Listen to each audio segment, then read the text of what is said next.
Hey everyone, 3DP UK Tech Channel here. Today's quick review and unboxing is on the Creality K1SE. Now this is the new printer to the K series, and it's to bring the community a more affordable printer. I believe at the moment though, with the sales, that the K1SE and the K1, there's not a lot of a price difference.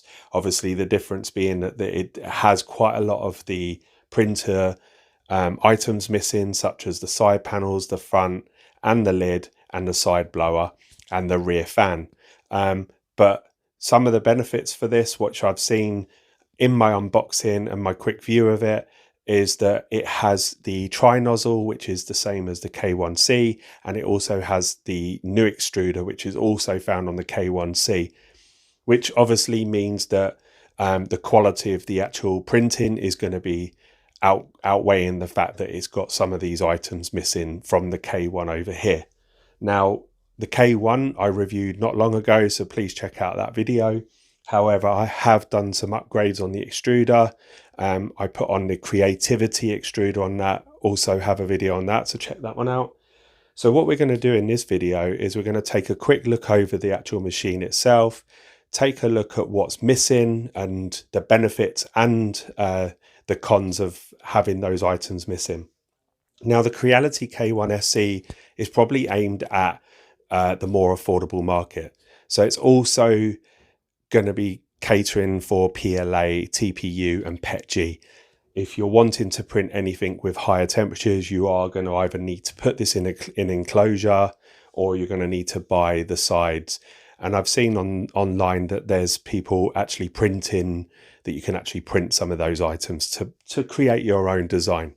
And if you have a laser, there's no reason why you can't laser cut out some acrylic. I believe there's some step files out there for the actual side, so you can get all the holes in the right places on the acrylic. So what we're going to do is we'll go over to the unboxing now. I'll go through that relatively quick, explain what you get in there, and then we'll go over to the finer details of what it actually has, and take a look over the actual machine itself. So don't forget to like and subscribe. And this is Creality K1SE to join up with the K1, the K1C, and now the K2 Plus, which has now hit the market. So keep on watching, and this is the unboxing.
Quick word from today's video sponsor, pcbway.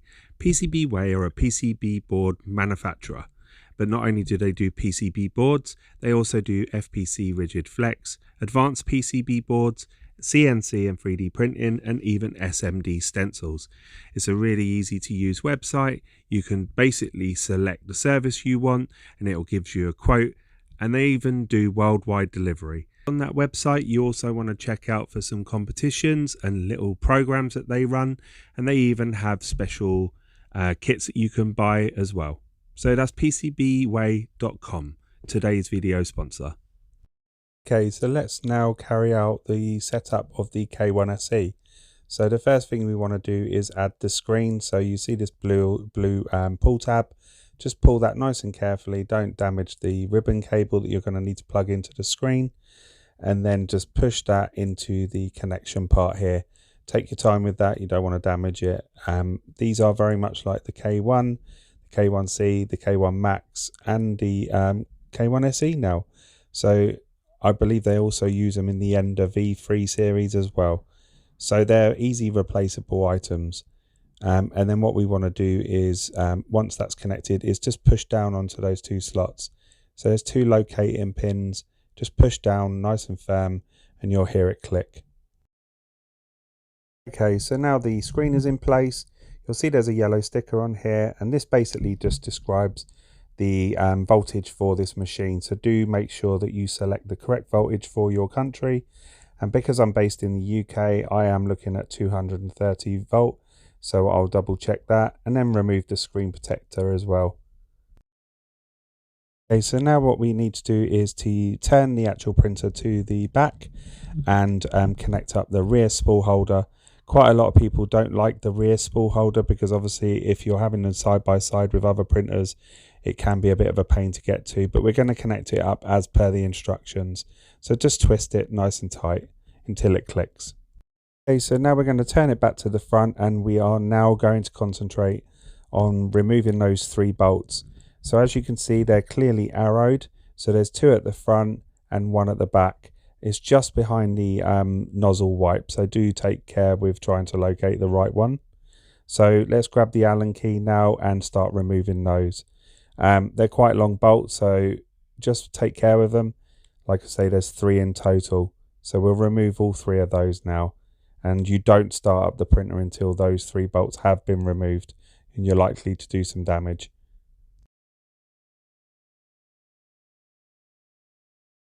Okay, so the next step is to connect up the power cord.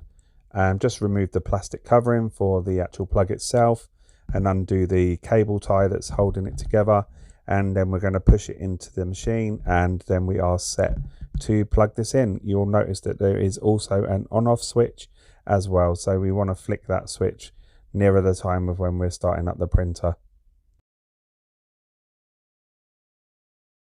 Okay, mentioning earlier about the voltage selection, you'll find it on the side of the machine. Just take off this clear sticker. It kind of gives you a brief description of what's in there, and it's very difficult to see in there from the naked eye. So try and make sure that before you turn the printer on that you have selected the correct voltage. So I'm going to zoom in now and you will see that it has the correct one for my country, so the UK. Okay, so now it's time to power on now that we've removed the bolts and checked that the power voltage is the correct one. And you're greeted with the Creality sign and the LED light turning on. You'll also hear the fans as well, just kicking on the motherboard.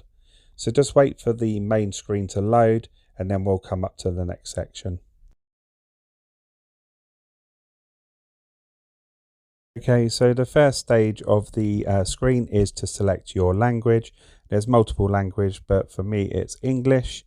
So then click next, and then it basically just gives another pre-warning about the 3 bolts.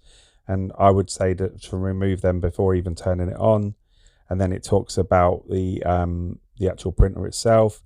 And then the privacy policy, just say that you've agreed to it. And then what we want to do is sign up to my network. So we'll scoot past that, just put in your password. If you don't want to do that, you can press skip, and then you basically select your time zone for where your country is based. So for me, it's the UTC 0. And then if you want a Creality Cloud Bind, which I have done, and I've blurred it for data protection. The next step, which now going to perform a self-check. So it takes approximately 11 minutes. And it goes through nozzle heating, the hotbed heating, heat break fan, the mainboard fan, input shaping and auto leveling. So basically it just checks that everything is working as intended. So we're going to sort of fly through that now, and you'll see that it basically homes to the top of the printer, and then it will do the input shaping and the bed leveling. So let's just go through that now and we'll go back to the next stage.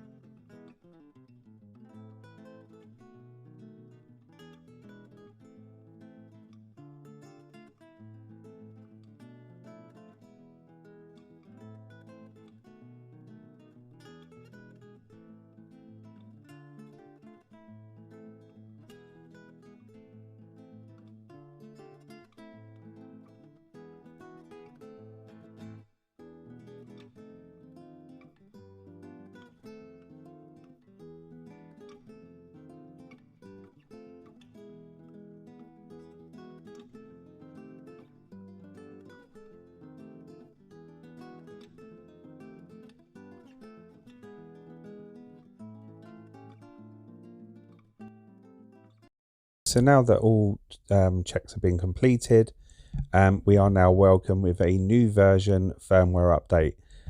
So you want to click download, but the unfortunate thing with this is that the calibration of the bed and the input shaping now needs to be carried out again. So this is the unfortunate thing of doing firmware updates. You don't want to just proceed anyway. You need to basically go through the whole thing again of the input shaping and auto leveling, which results in another 11 minutes, which is kind of mad.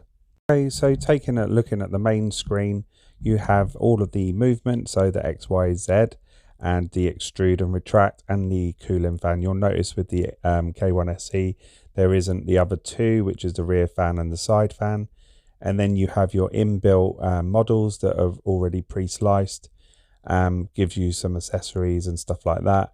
And then some tests that we're going to carry out in this video. And then you have the USB drive, which we do have. So I believe there's still the same information. So we'll just double check that. So using the USB slot, just basically connect up that, but I believe it's the same information that's already on the localized, and yes it is. And then you have the history tab, which just tells you what you've printed in the past and if you want to reprint that. So then you have the settings, so you can change all of these. So you can do expert mode, and then obviously about the machine, just some information. And in expert mode you can change the Z offset, flow, and then the PID. And then you obviously have your route information if you wanted to route your printer. And then you have you can change the screen brightness to increased or decreased, and then the amount of time the screen is off.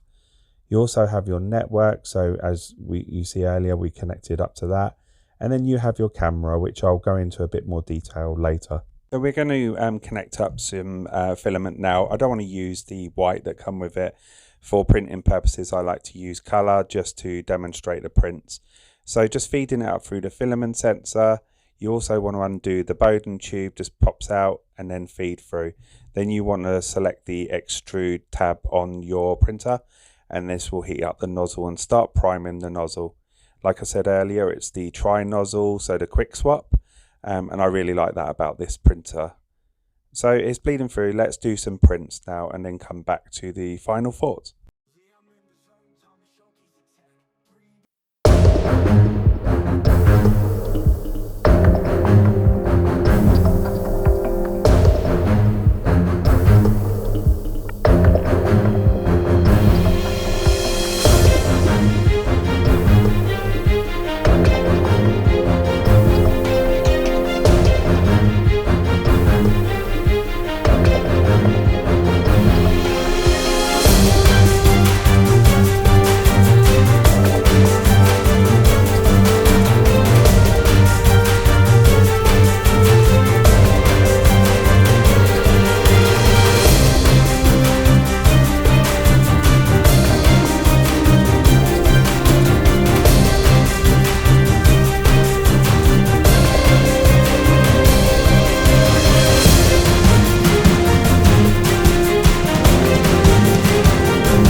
SE.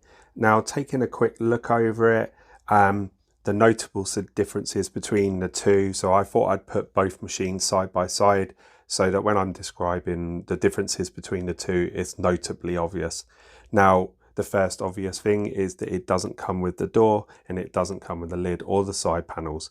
It does come with these support beams. I guess it's just to keep the rigidity of the actual frame itself, just in case any distortion happens in transit. The actual print bed comes with this A plate. Now, I have swapped that out already.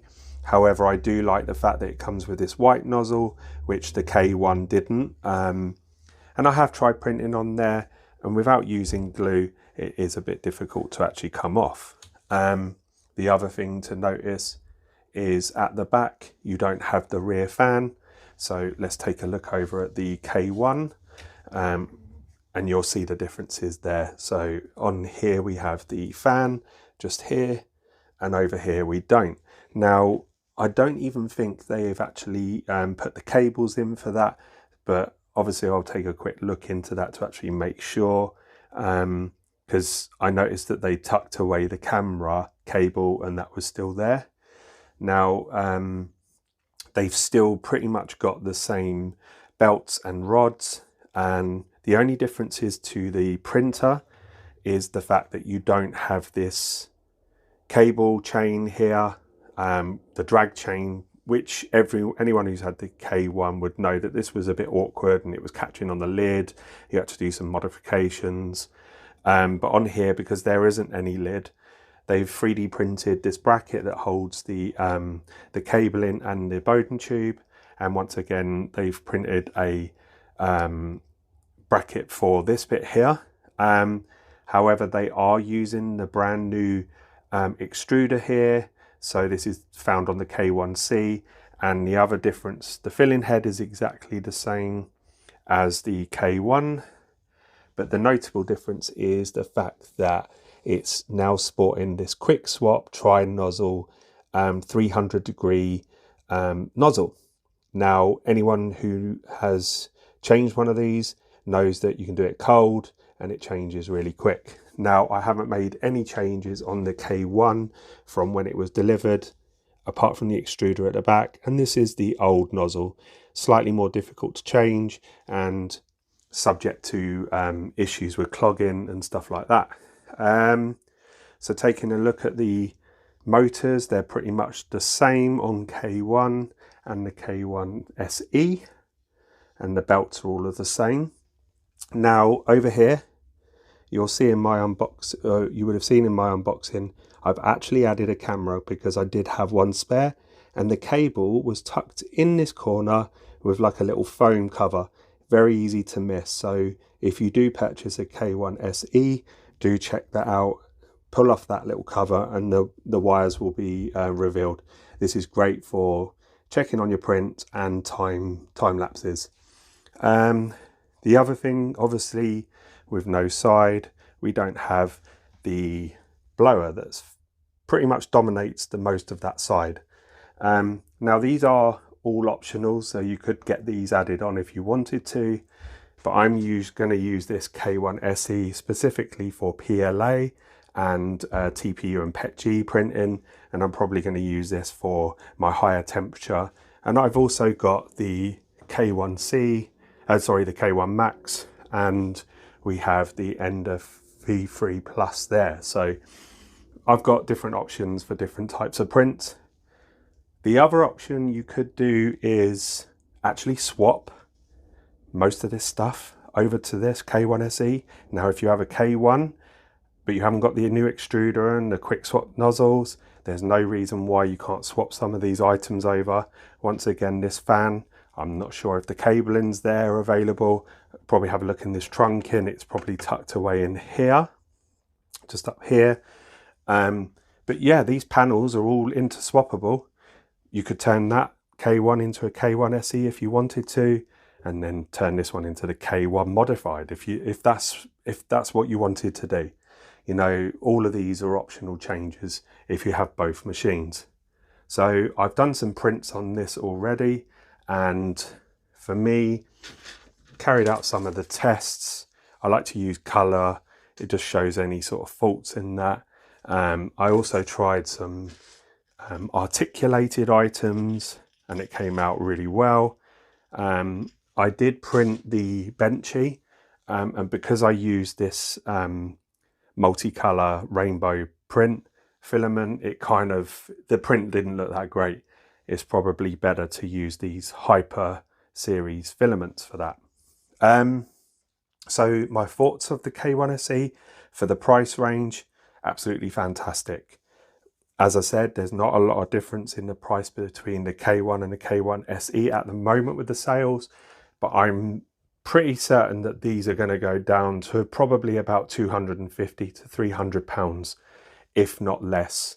And for the fact that some of the issues that we had with the original K1 has now been resolved with the K1SE, there's so much more that you can do with it. And the fact that you could even 3D print your own sides, which I'll leave a link in the description because I've already found some where you can put the honeycomb on the side. I really like that. So this is one of the prints I actually done on the K1SE, and as you can see, it come out really well. I printed that, so I sliced it through the Creality slicer, and then I uploaded it via Orca. But obviously Orca now has been updated so that you can print direct to the actual Creality printer, which I really like. So in terms of like the way they look together, as you can see, there's not a lot of difference. The fact that the side panels, the lid, etc. are missing on the K1SE, and the fans here and here. Now these are only really important for high temperature printing. I do have an enclosure coming very soon. I'm going to put this inside of that, but I'm going to make a decision on whether to move some of these items over to here, make this the enclosed one with the fact that it's got a better nozzle and a better extruder. But yeah, very happy with the way this is printed. Very easy from box to print. It was about 3 to 4 minutes in terms of getting it ready. Now be aware, as you would have seen in my unboxing, as soon as you load it up, especially if there's been some firmware updates, you will find that once you do the firmware update, you then have to recalibrate again. Even though you've just calibrated and done all the testing, input shaper, etc., you have to do it again. Do not skip that bit, because when you do a firmware update, it completely wipes the bed mesh. Suggestion is to go to a different bed. Really don't like these ones, to be honest with you. I always have the textured build plate. I actually printed most of those and that skull using this one here. Yeah, so that's the K1SE by Creality to join the K1, its brother, the K1C, and the K2 Plus and the K1 Max. However, how many more will hit the K1 series, we don't know. But this just brings a more affordable printer to the market. The other thing is, if there are children around, this can be quite dangerous. It could act as a scissor, so be a bit more mindful about where this is actually going to be located if you don't have the K1.